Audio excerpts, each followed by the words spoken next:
Et nous sommes ici en direct de Pau, mais en ligne avec l'hôtel de Matignon. Nous sommes avec Monsieur le Premier ministre François Bayrou et maire de Pau. Bonjour Monsieur le Premier ministre. Oui, ici c'est maire de Pau. C'est Le Premier ministre, le maire de le Pau à Premier Matignon. ministre, vous savez, le Premier ministre, vous savez, c'est fugace. Hein.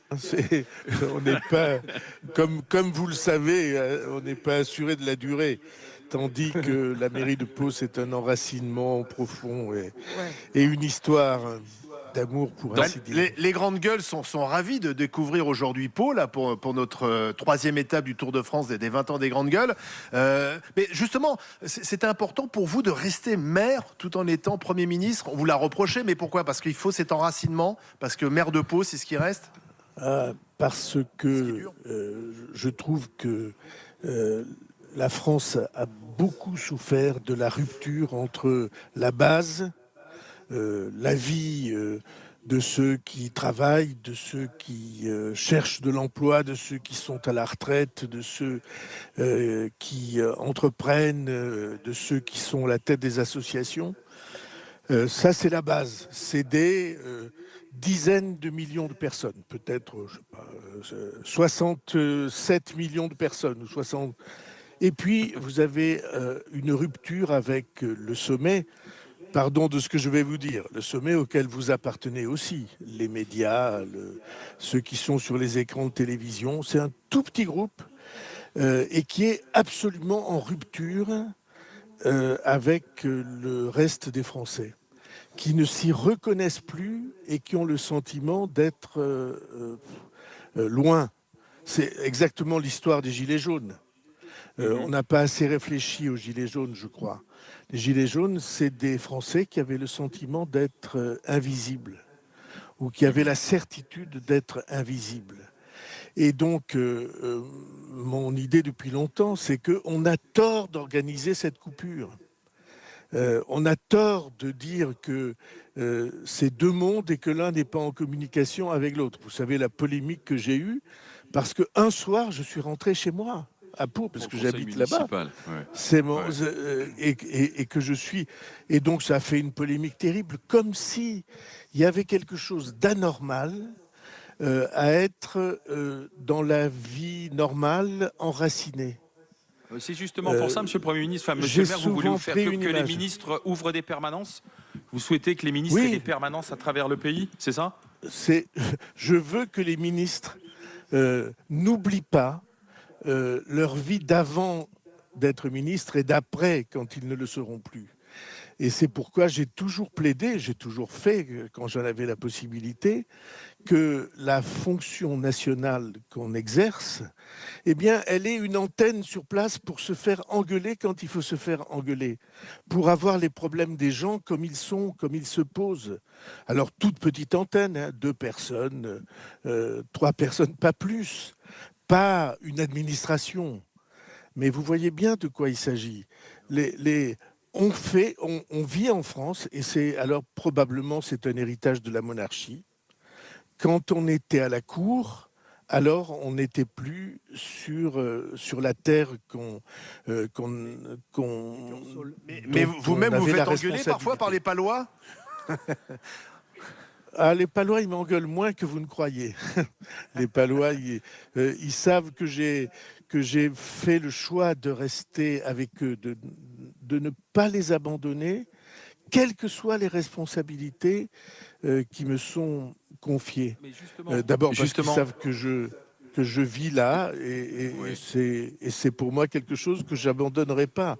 Mais justement, puisque vous parlez de déconnexion, Monsieur le Premier ministre, justement, l'histoire de la TVA pour les micro-entrepreneurs, au moment où il arrive ce dossier, nous, dans les médias, on se dit attention, bombe politique potentielle. Là, vous êtes obligé de désamorcer, de dire on suspend. Vous suspendez cette histoire de la TVA parce que c'est la France qui travaille, c'est les micro-entrepreneurs. Vous la suspendez, la TVA? Alors, vous vous souvenez de l'histoire que je n'ai pas besoin de vous rappeler. J'ai été nommé à la fin du mois de décembre et il y avait un budget déjà examiné et déjà en grande partie voté. Et on a choisi de partir de ce budget-là parce qu'autrement, il fallait attendre avril pour avoir un budget. Et ce n'était pas raisonnable pour un pays comme le nôtre. Donc on a pris ce budget-là. Et probablement l'analyse n'avait pas été suffisante. Et il y avait des mesures qu'on n'avait pas vues dans le budget, que d'ailleurs, je vous le ferai remarquer, vous êtes des journalistes et certains parmi vos confrères spécialisés, personne n'avait vu. Et donc on a décidé tout de suite de suspendre l'application pour voir ce qu'il en était exactement, si c'était justifié ou pas.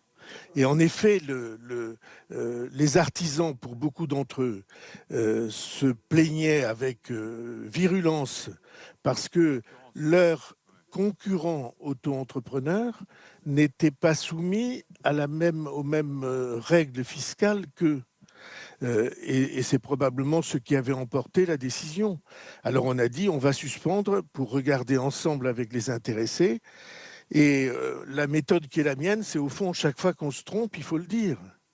Et encore une fois, on n'était pas les responsables directs de cette mesure. On suspend, on regarde. Ça veut dire quoi? Parce que c'est annulé ou c'est parce que suspendre, c'est pas annulé? On va négocier, discuter avec les intéressés eux-mêmes pour voir de quoi il s'agit. Si vous avez... essayons d'être rationnels. Et encore une fois, je ne suis pas un spécialiste du dossier, comme je vous l'ai dit, je l'ai découvert en même temps que vous et que vos confrères spécialisés. Si vous faites un métier que font des artisans et où ils sont obligés de facturer la TVA, il y a une rupture d'égalité entre les métiers. Mais si vous faites, je ne sais pas, du soin à la personne, vous allez à domicile pour faire du soin à la personne en auto-entrepreneur, par exemple, coiffeur auto-entrepreneur, coiffeuse, vous allez coiffer des dames chez elles qui ne peuvent pas bouger. Là, vous n'avez pas de possibilité de récupérer la TVA. Donc, on va regarder, on va essayer d'être aussi équilibré et juste que possible. Et en associant aussi les artisans, alors? Ah ben, eux-mêmes vont être associés. Tout le monde va être associé. Alors, le budget est passé.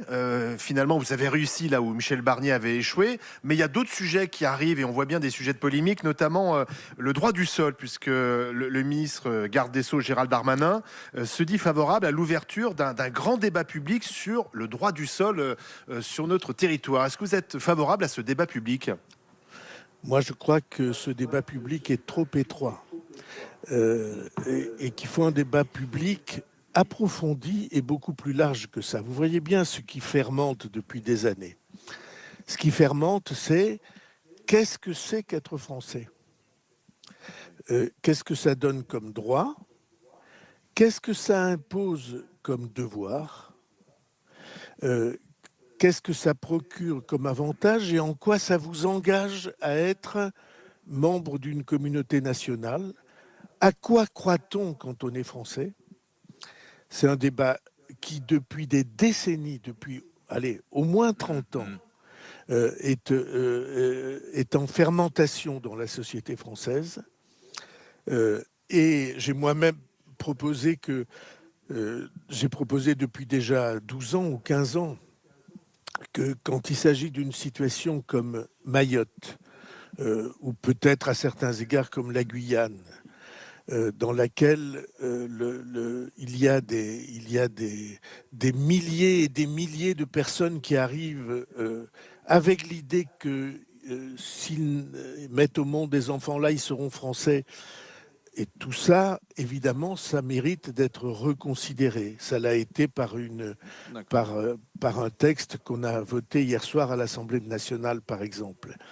Mais c'est toute la France qui se pose cette question. Qu'est-ce que c'est qu'être français et comment accède-t-on à cette dignité de français? Eh bien, ça mérite. Il y aura un débat national où il faut attendre la présidentielle. Oui. Non. Il faut ce débat. Je pense que on peut entrer dans un débat. Il faut réfléchir à la manière dont ce débat se développe, est organisé. Et il faut le faire, enfin, on va pas tout repousser. On disait autrefois, vous savez, repousser au calendes grec, parce que les Grecs n'avaient pas de calendes, qui était une fête du calendrier. D'ailleurs, c'est le même mot, calendes et calendrier. Repousser au calendrier grec, ça veut dire qu'on repoussait... Même les débats, même les débats qui peuvent froisser, polémiquer, il faut les aborder tout de suite. Je vais vous dire, il faut deux choses. Il ne faut rien repousser. En tout cas, la philosophie qui est la mienne, c'est tous les problèmes qu'on identifie, on va les traiter. On va en tout cas les débattre. On va les approfondir. Et il n'y a pas de raison de repousser éternellement. Et deuxièmement, c'est aussi important et au moins, il faut apprendre à débattre, à échanger des convictions, ou des arguments sans s'insulter, sans se condamner à la vindicte publique, sans être cloué au pilori, sans être considéré comme des ennemis de la nation. Mais du débat, il est nécessaire et il faut le conduire, si j'osais, je dirais, comme des gens civilisés. Alors, on n'est plus tout à fait des gens civilisés, mais s'il y a au moins quelques défenseurs des méthodes civilisées, ça serait pas mal. D'ailleurs, Pau, c'est une ville dans laquelle on a ce genre de courtoisie. Apaisé. Ouais. Monsieur le Premier ministre, il nous reste 2 minutes et je vous remercie d'avoir pris cet instant, cette parenthèse pour les grandes gueules dans votre agenda. Mais on va avoir une discussion avec les Palois justement ici sur le service public. 6 Français sur 10 aujourd'hui ne sont pas satisfaits des services publics. Comment est-ce qu'on rend les services publics efficaces, efficients, alors qu'en même temps on doit faire des économies ? Eh bien, c'est exactement le travail dans lequel je me lance. Dès l'instant, ça sera mercredi, que tous les budgets de la nation seront adoptés. On a fait adopter le budget de l'État. Maintenant, il faut faire adopter le budget de la sécurité sociale. C'est au moins aussi important que le budget de l'État en montant et en importance pour la vie des Français. Donc, dès cet instant-là, dès le lendemain, dès la semaine suivante, je vais donner la mission à tous les ministres et toutes leurs administrations de partir de la question quelles sont les missions de l'État, de l'État et de la puissance publique. Quelles sont ces missions ? Quelle est leur légitimité ? Qui est-ce qui a décidé que c'était l'État ? Quels sont leurs objectifs ? Et est-ce que ces objectifs sont remplis ? Et est-ce que les moyens qu'on leur donne sont bien placés ? Pas seulement sont suffisants, mais sont bien placés. Cette refondation en profondeur de l'action de l'État, j'y réfléchis pour ma part depuis longtemps. J'ai cassé les oreilles à beaucoup de ministres ou de premiers ministres sur ce sujet et on va l'appliquer. On va s'y mettre tout de suite, pas en attendant le budget de l'année prochaine dans laquelle il n'y a qu'une question, c'est comment on fait des économies ou comment on augmente le budget. Merci, la manière dont les budgets sont conçus ne me va pas. Merci, monsieur le maire de Pau, Premier ministre en direct de Matignon. Merci d'avoir été avec nous. Et merci aussi pour l'accueil de la ville qui nous a aidé à installer ce chapiteau au plein cœur de votre ville. Et on a le brouillard qui se lève et on aperçoit les Pyrénées juste derrière. Merci, monsieur François Bayrou. Merci d'avoir été avec nous. Vous voyez ainsi que c'est la plus belle ville du monde. La plus belle ville du monde. C'est Bali qui disait ça. Oui. Allez, suite des grandes gueules dans un instant.